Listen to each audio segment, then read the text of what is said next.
Well, hello there, everyone, and thank you for joining us for today's weekly live stream. We are so happy to have you here with us today, no matter where you're joining us from. And we do always want to know that. So, whatever platform you're joining us from today, go ahead and move on over to the comments. Tell us maybe the city or state that you're joining us from, whichever you feel comfortable with, or maybe your country, because we know that we have students who join us weekly from all over the world. And we're going to have a little poll of sorts today. I would say that it's a contest, but there's not really a prize other than kind of a big virtual hug. Let us know the temperature that it is wherever you are joining us from. We know that for most of our students, it's winter. I'll go first. It's 42 degrees outside right now. I just checked it. 42 and not balmy at all. It is very gray outside, no sunshine. So when you let us know where you're joining us from, pop a number in there for those degrees Fahrenheit. We'll keep it on the same scale, degrees Fahrenheit. And if you get the lowest temperature today, then we'll send you a big virtual hug. We are so happy that those of you that join us consistently every week are back, and maybe those that are just checking us out for the first time. I am Jen. I'm the Student Success Coach at Essential Education, and we are thrilled to partner with lots of students in lots of different ways, or maybe you're a teacher along the way too. We partner with anyone who has anything to do at really any chapter of education. We know that many of you are joining us because you're hoping to complete the exams to get your high school equivalency credential this year.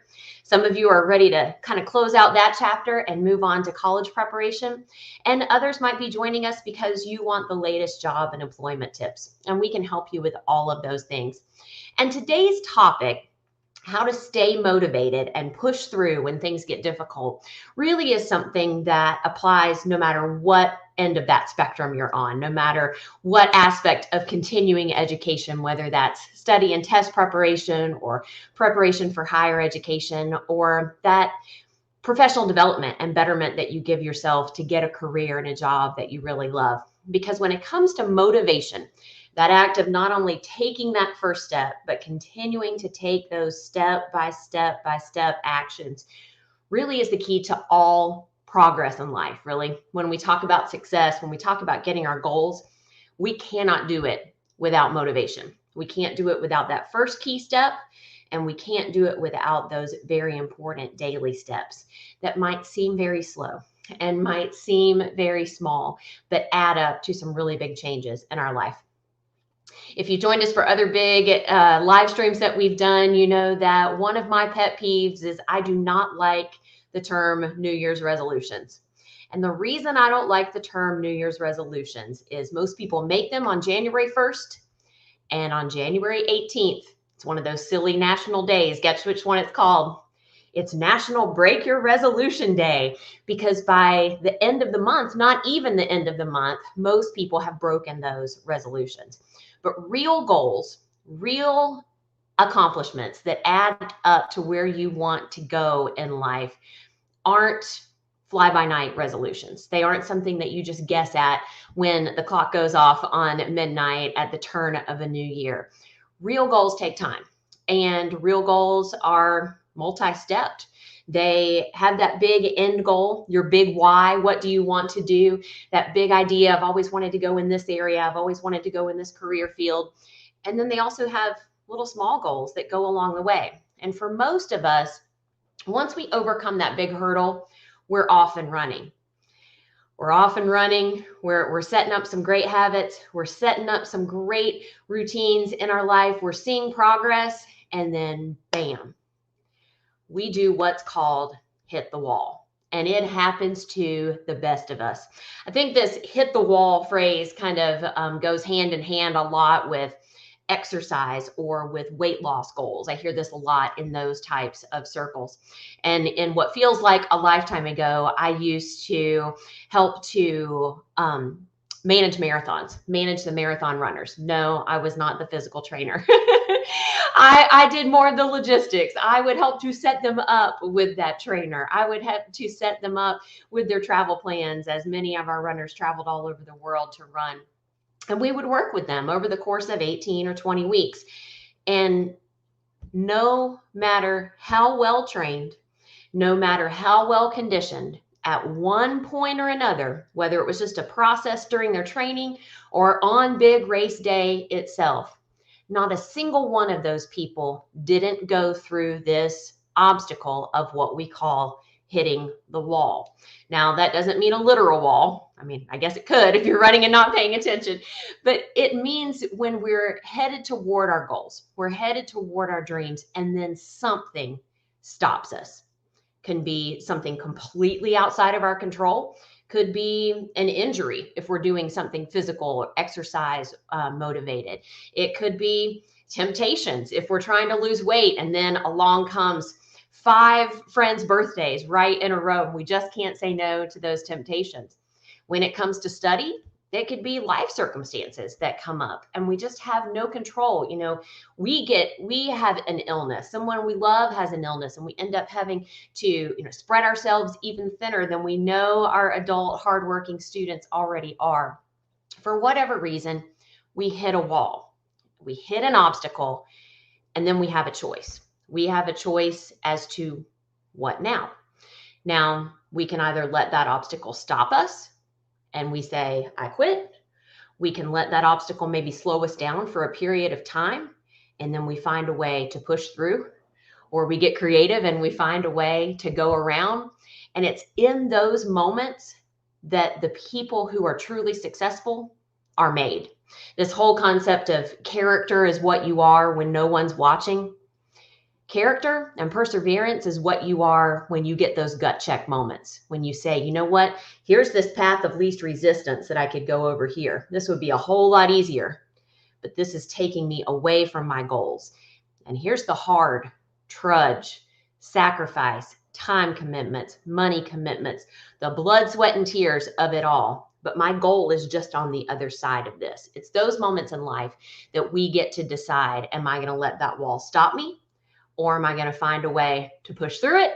Or am I going to find a way to jump over it or go around it? Because hitting that wall looks different for all of us. And I think one of the things that we do is we prepare for when that's going to happen. We've talked about this in setting, goals. You can go back and check out our live stream on setting SMART goals. One of those things is to be realistic, to know that those obstacles are going to happen, and then as much as you can, come up with a plan. And as we round out this first month of 2022, that's what we want to help you do today. We want to help you at whatever wall you might be hitting. There's a reason you clicked on this live stream. Oh, stay motivated. Are you struggling with motivation right now? Let us know. Jump in the comments. If there's something specific you're struggling with, let us come around you and let us give you some advice. We've got lots of people that join us weekly on these live streams. I, of course, can weigh in, but I would much rather our students, those that are just like you, that are walking through all of these different steps of continuing education, to join in as well. So don't be afraid to do that. If you've got something that you're struggling with right now, let us know, because we want to help. Because we have to acknowledge that those times will come, right? If we're just headed toward our goals with blinders over our eyes saying, nope, everything's going to be fine, when we do hit that wall, it's going to push us back even further. So we want to know that those obstacles are going to come, and then come up with some creative solutions on how to push through. So let's talk about, if this is you, are you hitting the wall? Are you hitting this wall? Again, not a literal wall, but are you, you're saying, well, Jen, I'm making good choices. I'm doing things to further my study. I'm doing things to further my education. And I just don't feel like I'm getting anywhere. I don't feel like I'm making the progress that I want to make. That's another way of kind of hitting the wall. If your progress has slowed, it can feel like you're then moving at a snail's pace. I love this quote that says, you know what? Goal getting is long and it's hard, but quitting won't make it go any faster. I think we stop and we don't remember that very often. Hey, look, quitting won't make it go any faster. So why don't I flip the script a little bit? How about I give myself a little bit of a shakeup? Instead of stopping, how about I just stop and reevaluate? Shake things up a little bit. We often use this phrase, doing the same thing in the same way will give you the same results. So it's not always a matter of working harder It's a matter of working smarter. Sometimes we have to shake it up. If we want different end results, we have to do some different things. We have to have a different level of input. But ironically, in order to move forward, sometimes we have to begin by looking back. And here's what I mean by that. Are there times that you've hit obstacles in the past and you overcame them in the past? Okay, what did you learn from that? At minimum, pat yourself on the back and say, you know what? This isn't the first time I've come across something difficult. If I overcame it before, I can overcome it again. And let me see what I've learned from that mistake. The other thing is it's motivation in itself. If you look back and you see how far you've come, you think, goodness, it was really hard to take that first step back here, but look at all the steps I've taken since then. If I stop now, then I would have wasted all of this progress. I got to keep going. I got to keep climbing that mountain, no matter how difficult it might be. A mountain is another example we use a lot. You know, it's physically impossible unless you're one of these superheroes that we're seeing in all these movies that are making multi-millions of dollars. Unless you're a superhero, no one has ever humanly made it from the bottom of the mountain to the top of the mountain in one big jump. It's just not possible. What is mountain climbing built on? One step after another, after another, after another. Sometimes they slip a little bit. Sometimes those rocks come out. Sometimes you skin your knee. Sometimes you're tired and you have to sit and you have to wait a little bit. Sometimes, depending on how big that mountain is, you camp out for a few days. Big goals are big responsibilities, and they are made up of the daily perseverance that you put into it. So look back, look at how far you've come. Let that give you encouragement. Look back, look at even maybe the missteps or the mistakes that you've made along the way and learn from those things. Forget the pain, but learn the lesson and move forward. The other thing you can do by looking back is getting some self-evaluation. And we're going to give you some big things to consider today, 4 or 5 big things to consider when you're doing some self-evaluation. And you say, well, Jen, that sounds kind of weird. I don't do that kind of stuff. Self-evaluation is just looking back and asking yourself 2 questions. What's working for me and what's not working for me? If something's working for you, great. Stick with it. Keep going. If you're seeing progress in whatever this area is and you like what you're doing, keep doing it. But if you see an area where you're stuck, try again, changing that input to get a different outcome, to get a different solution. And we want to, again, give you some things to think about in that area. If it is specific to study, if that's where you feel like, hey, you know, I'm trying to prepare for my high school equivalency credential. I'm trying to prepare for my college entrance exams. I'm trying to get some job readiness skills under my belt. And I don't feel like I have a good work-life balance and I'm not meeting my study goals every week. Something always comes up.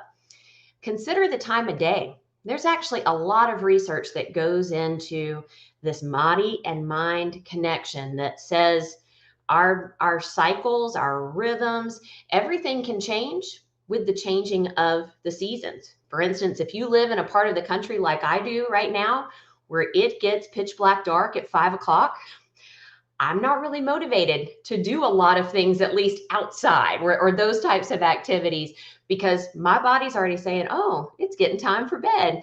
And then when the sun comes up bright and early, it might be time to take advantage of that. Or flip-flop. If you're somebody that really, really covets as much sleep as you can in the morning, you're not a morning person, and you've been drudging through and trying to do some morning study, then flip that a little bit.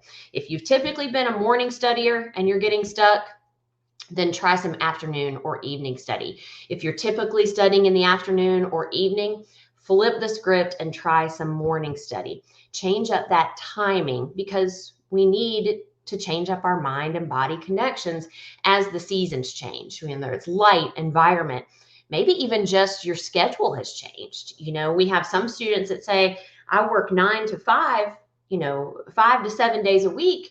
And then we have other students that say, well, every week my schedule's different. I might work really long days on Tuesdays and Thursdays, and I've been trying to put in the same amount of time every day. Change it up. Your study schedule should look different based on your personal needs and your personal schedule. And along that same vein, consider where you study. If your household is like mine and it has gotten busier over the course of the last 2 years, there have been more people studying and working at home than ever before. All of a sudden, quiet spaces in your home might not be so quiet anymore. All of a sudden, that solitude of that kitchen table with nobody else around during the day or evening may not look the same. So consider where you study. Change it up.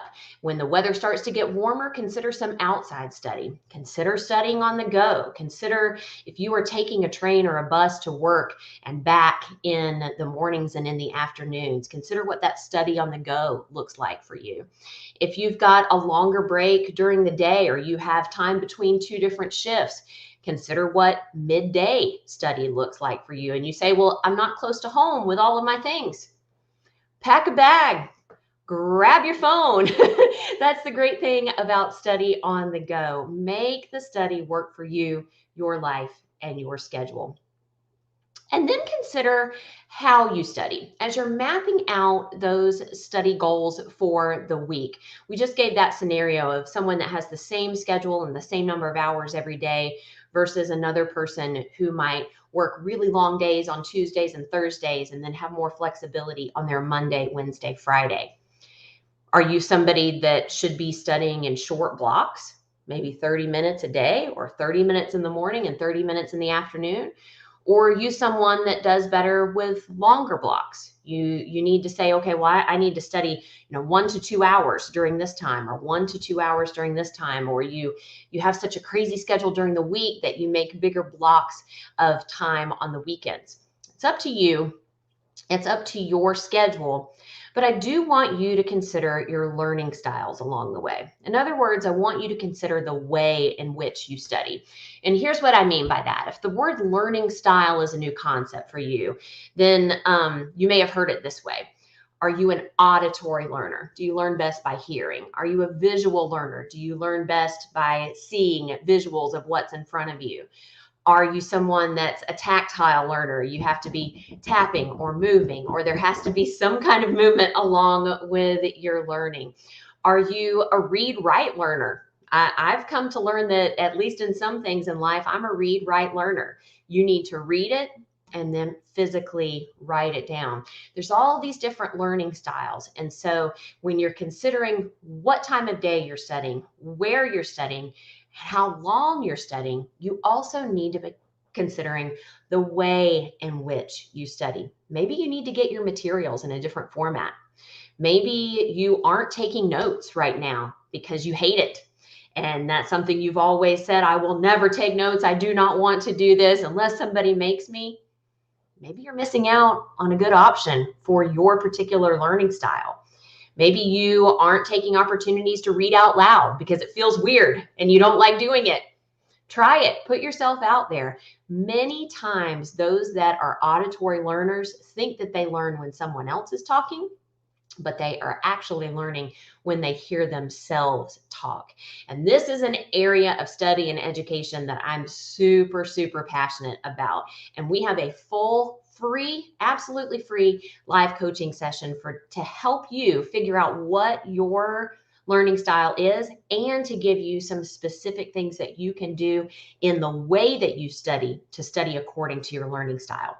If you're already partnered with Essential Education, we have a team of instructional designers that specifically put on their thinking caps and built lessons to appeal to all those different types of learners. So if you're already enrolled with Essential Education, you're already well on your way to getting material in that will be speaking in your particular learning style, no matter what that is, because we kind of head at it from some different angles. So consider when you study, consider where you study, consider how you study, and consider the way in which you study. I want to stop right here. I'm going to check some comments that we have that are coming in. I want to recognize everyone. Good afternoon to Rita. Good afternoon to Joe in Georgia, where she says it's 35. Okay, Joe, so far setting the bar there. 35 is the lowest. Joe's also sharing that she's sometimes not motivated because math is super hard and she just can't get the concept. That can be hard when we come across an area that doesn't come to us naturally and doesn't come to us easily. That's really where, Joe, we have to learn to lean in to those learning styles and figure out what might work for you. So we've got, yep, and Joe's sharing that she's a visual and an auditory learner, and having those things together for video study might be really good thing for those that have that eye and ear combo there, where you're seeing things in action, your eye has something to link into, but then you're hearing those things along the way too. So again, where and when, but really how and the way that you study is really the heart of making that progress that you want to make.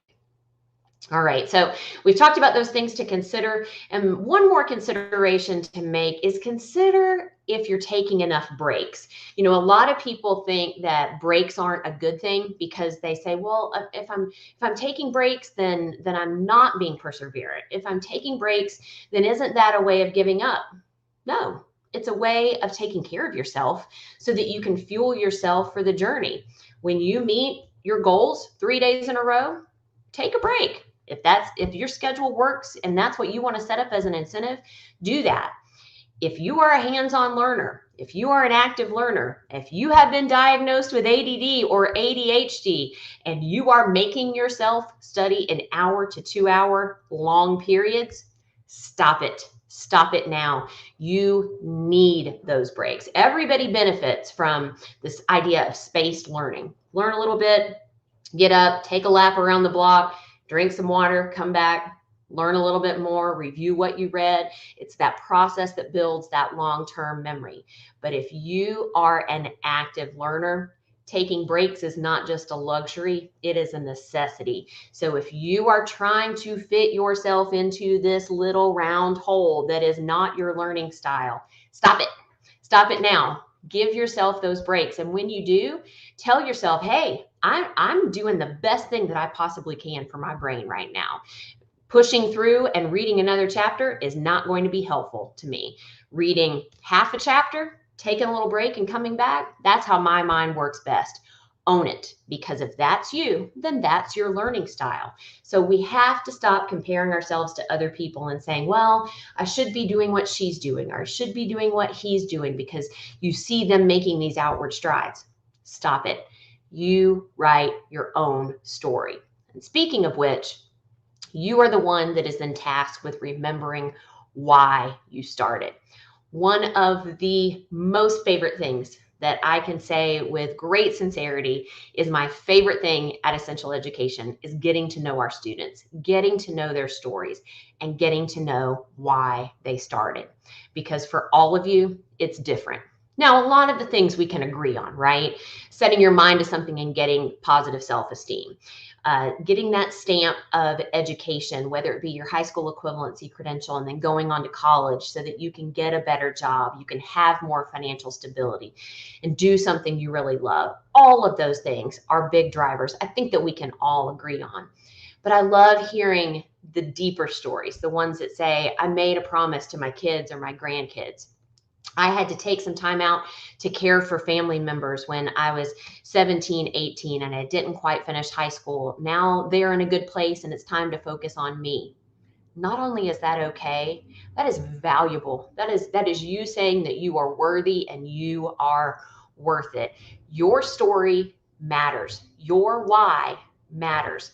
And remembering and knowing why you start, again, is that first key to taking that first step. But then setting yourself up with reminders of why you started is that fuel to keep you going. Put up postcards, put up pictures, stick yourself notes in your pocket, something that jogs your memory on why you are valuable and why you are important. It will make all the difference. And then also, seek resources and seek encouragement. Those are two different things. One of those is a connection thing and another is a curricular thing. And we know that our students need both of those things. We have structured resources for your personalized prep. We can set you up with lessons and units all day long. And that's important, right? We can also get you connected to information about the process, knowing how testing works, knowing what applying for college with a high school equivalency credential looks like, knowing what employers are looking for in new employees in an ever-changing job market. We can set you up with that.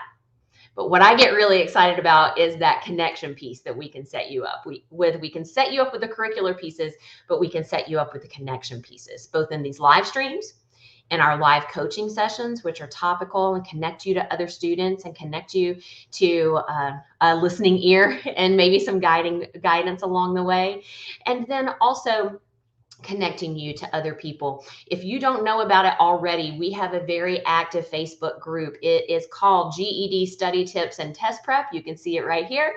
And it is our active Facebook group. It may be how you're joining us today. And so if you're a Facebook groupie, then we want to say hello to you. If you're joining us on YouTube, hit like and subscribe there, and you'll get notifications when we go live. Join the community, join the conversation. We have students there that are posting their successes when they're saying, hey, I finally passed the test. Here's my score report. We also have students there that are posting on some of their hard days saying, hey, I missed today's test by 1 point and I'm really discouraged. And I see people jump in and come around again with that big virtual hug. Hey, you can do it. That was me a year ago and this is me now. We need each other. We need that sense of community. So reach out for it. And if you'd like to get connected with a student advisor today to learn more about some of those hands-on resources, then we encourage you to do that. We have a team of wonderful, wonderful individuals from all different walks of life. We even have bilingual options that are there for you in our customer service team and our student advisory team. And you can reach them at 1-800-460-8150. Or you can connect with us online at essentialed.com/students. We want to be your partner in education. We know that you can do this, and we know that we can help. Thanks so much for joining us here today. We hope to see you right back here on whatever platform you joined us on next Monday, same time. Stay warm, stay safe. Let us know what we can do to help. Take care.